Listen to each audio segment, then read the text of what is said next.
Jagan accident చేశాడు అన్న కేసులో చట్టబద్ధమైన, న్యాయబద్ధమైన లేదా శాస్త్రీయమైన కీలక సాక్ష్యం ఏంటది? దాని పేరేమంటారు, పోస్ట్ మార్టం రిపోర్ట్. అది ఏమైంది, ఎక్కడుంది, ఎవరి దగ్గర ఉంది? వాస్తవంగా యాక్సిడెంట్లలో 1 డేలో ఇస్తారు పోస్ట్ మార్టం రిపోర్ట్. పోలీసులు అందరికీ తెలుసు, యాక్సిడెంట్లో 1 డేలో ఇస్తారు. కల్పబుల్ హోమిసైడ్, ఇప్పుడు ఇందులో చెప్పినటువంటిది ఏంటి, తెలిసి అంటే ఆ మనిషి చచ్చిపోతాడని తెలిసి గుద్దారు అన్నటువంటి. అది సాధారణంగా హిట్ అండ్ రన్ కేసుల్లో ఇస్తుంటారు. ఇక్కడ ఆ టైప్లో రాసుకొచ్చారు. అక్కడ కోర్టు మందలించడం, ఆ వ్యవహారం చూసాం.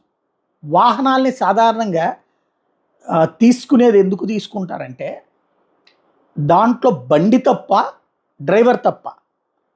ఈ మొన్న రవాణా శాఖ అధికారులు చెక్ చేశారు కదా, వాళ్ళు బండి కండిషన్లో ఉందన్నారు. అంటే బండికి ఇంకేం సంబంధం లేదు, బండిని వదిలేయాలి. యాజ్ పర్ లా అయితే కనుక బండిని వదిలేయాలా, డ్రైవర్ వరకే కేసు పెట్టాలి. ఎందుకని, ఏ బ్రేక్ డౌను ఇట్లాంటిది ఉంటే కనుక డ్రైవర్కి సంబంధం లేదు, బండి ఫెయిల్యూర్ కాబట్టి ఆ కోణంలో కేసు క్లోజ్ అవుతుంది. ఇట్లాగ ఉన్నప్పుడు డ్రైవర్ మీద కేసు పెట్టాలా, బండిని వదిలేయాలి.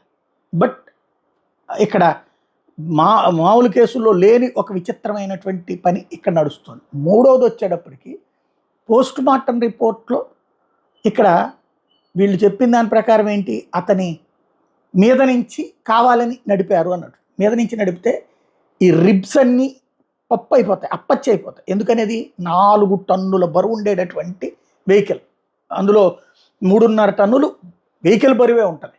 ఏది మామూలుగా 2.5 ఉంటుంది, ప్లస్ బుల్లెట్ ప్రూఫ్ కారణంగా ఇంకొకటి ఉంటుంది, 3.5 టన్నుల దాకా ఉంటుంది. దాంట్లో కూర్చున్న వీళ్ళందరూ కలిపితే, పేరు నాని, ఇటు జగన్మోహన్ రెడ్డి, విడుదల రజని, వీళ్ళందరూ కలిపితే ఇంకొక 1/2 టన్ను ఉంటుంది.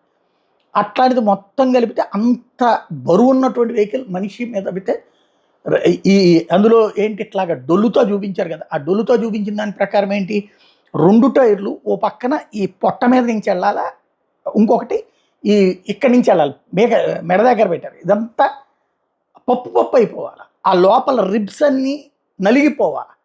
అది అక్కడ రిపోర్ట్లో ఉండాలి. అసలు పోస్ట్ మార్టం రిపోర్ట్ ఏమైంది?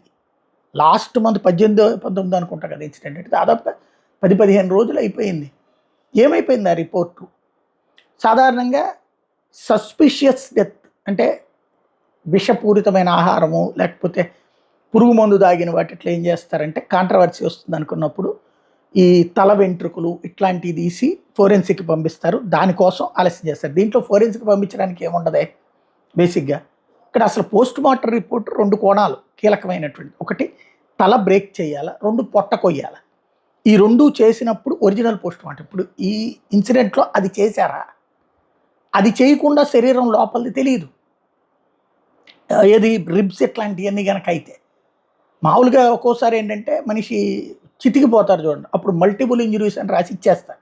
కాజ్ ఆఫ్ డెత్ని ఇంకేమీ చేయరు. ఇక్కడ ఏంటి, ఇంత సస్పిషియస్ పాయింట్ ఆఫ్ వ్యూ చూపించినప్పుడు కాజ్ ఆఫ్ డెత్ చాలా కీలకం. మరి పోస్ట్ మార్టం రిపోర్టు అసలు వచ్చిందా, వస్తే బయట పెట్టలేదా, లేదా ఈ ఫోరెన్సిక్ రిపోర్ట్ ఒక్కోసారి ఒత్తిడాల మీద వస్తే వాళ్ళు తప్పుడు రిపోర్ట్ ఇవ్వలేక ఫోరెన్సిక్ పంపించేసేటటువంటి ఇష్యూస్ చేస్తుంటారు.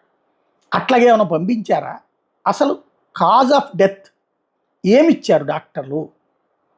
ఆ రోజున వైసీపీ వాళ్ళు ప్రొజెక్ట్ చేసింది అయితే వాళ్ళ ప్రైమరీ అబ్జర్వేషన్ రిపోర్ట్ ప్రకారం స్మాల్ ఇంజురీస్ అని రాశారు. మరి స్మాల్ ఇంజురీస్ అయితే అంత పెద్ద యాక్సిడెంట్, తొక్కేశారు, నలిపేశారు అన్నప్పుడు అట్లా కుదరదు.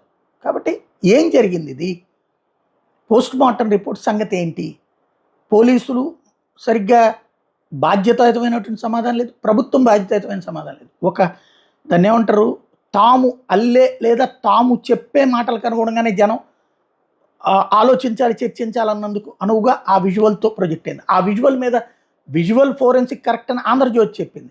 బట్ విజువల్కి సంబంధించినటువంటిది ఎవరు టోటల్గా ఉట్టి ఆ ఒక్క ముక్కే తీశారా, మిగతాదంతా వీడియో ఏంటి అన్నది కూడా ప్రొజెక్ట్ కాలేదు. కాబట్టి ఈ అనుమానాలు మరింత బలపడుతున్నాయి, పెరుగుతున్నాయి తప్పించి మరేం లే.